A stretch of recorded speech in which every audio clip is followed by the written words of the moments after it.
নাজিরে কিরাম, আসসালামু আলাইকুম ও রাহমাতুল্লাহ। আপনারা কি জানেন মুহররমে এই মূর্তির মতো তাজিয়া অর্থাৎ বুরাক কেন তৈরি করা হয়? এর পেছনের আসল কাহিনী কি?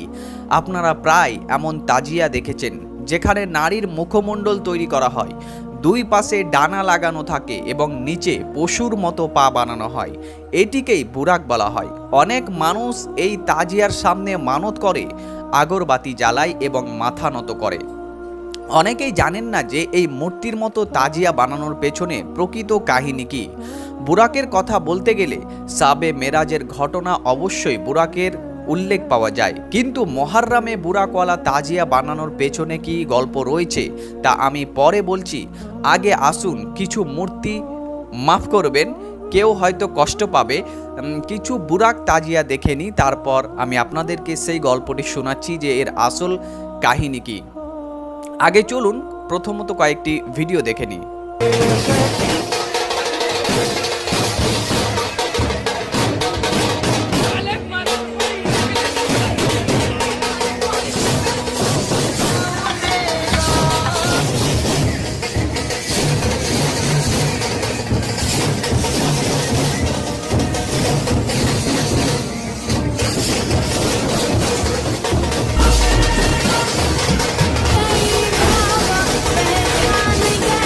कुछ समझ नहीं आ रहा।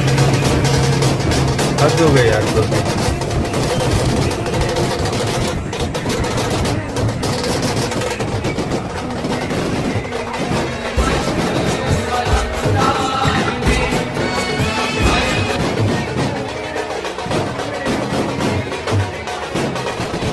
বন্ধুরা, আমি আগেও আপনাদেরকে ভিডিও দেখেছি, সেখানে আপনারা দেখেছেন একটি প্রাণীর অবয়ব তৈরি করা হয়, তার উপর নারীর মুখ বানানো হয় এবং তাকে বুরাক বলা হয়। এরপর মানুষ তার সামনে মাথা নত করে, মানত করে এবং দোয়া চায়। আশ্চর্যের বিষয় হলো, যদি অমুসলিমরা তাদের দেবদেবীর পূজা করে তাহলে তাদের মুশরিক বলা হয়, কিন্তু মুসলমানরা নিজেদের হাতে একজন নারীর অবয়ব তৈরি করে তার সামনে মানত বা দোয়া করলে সেটিকে সওয়াবের কাজ মনে করা হয়। এটা এক অদ্ভুত ব্যাপার। যাই হোক, এবার আসল কাহিনীতে আসা যাক।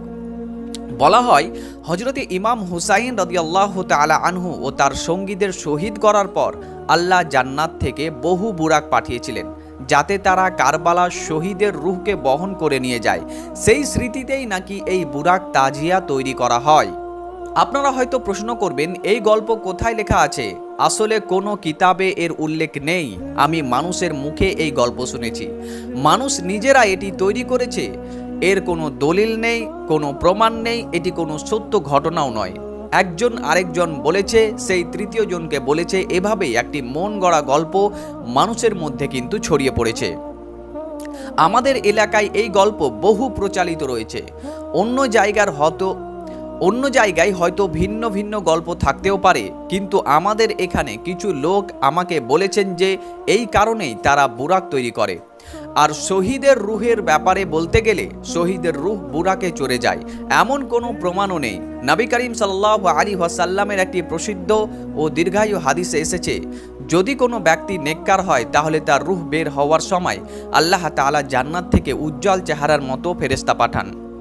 তারা জান্নাতি কাপড় নিয়ে আসে এবং সেই নেক রূহ তাতে জড়িয়ে একজন ফেরেশতা আরেকজন ফেরেশতা এভাবেই আল্লাহর দরবারে নিয়ে যায়। এটাই সহিহ হাদিসে বর্ণিত এবং এটাই সহিহ হাদিস থেকে পাওয়া যায়। যদি কেউ নেককার হয় এবং শহীদও হয় তাহলে তার মর্যাদা তো আরও মহান। তার রূহকে জান্নাতি ফেরেশতারা সম্মানের সঙ্গে নিয়ে যান। সেখানে বুরাকের কোনো উল্লেখ নেই। সুতরাং এটি একটি মন গড়া গল্প।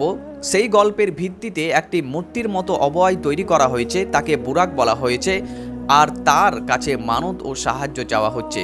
আল্লাহ আমাদের সবাইকে শিরক থেকে হেফাজত করুন এবং তওবা করে তৌফিক দান করুন। আমিন সুম্মা আমিন। আজকের এই ভিডিওর ব্যাপারে যদি আপনার কোনো মূল্যবান মতামত থাকে তাহলে অবশ্যই কমেন্ট বক্সে জানাতে ভুলবেন না। ভিডিওটি বেশি বেশি পরিমাণে শেয়ার করুন, যাতে করে এই সব শিরকের মতো গুনাহগুলো থেকে মানুষ যাতে বাঁচতে পারে এবং আমাদেরকে যেন সঠিক আমল আল্লাহ তাআলা করাতে পারে। দেখাবো আপনার সাথে পরবর্তী আরও একটি ভিডিওতে। ততক্ষণ পর্যন্ত ভালো থাকবেন, সুস্থ থাকবেন। আল্লাহ হাফেজ।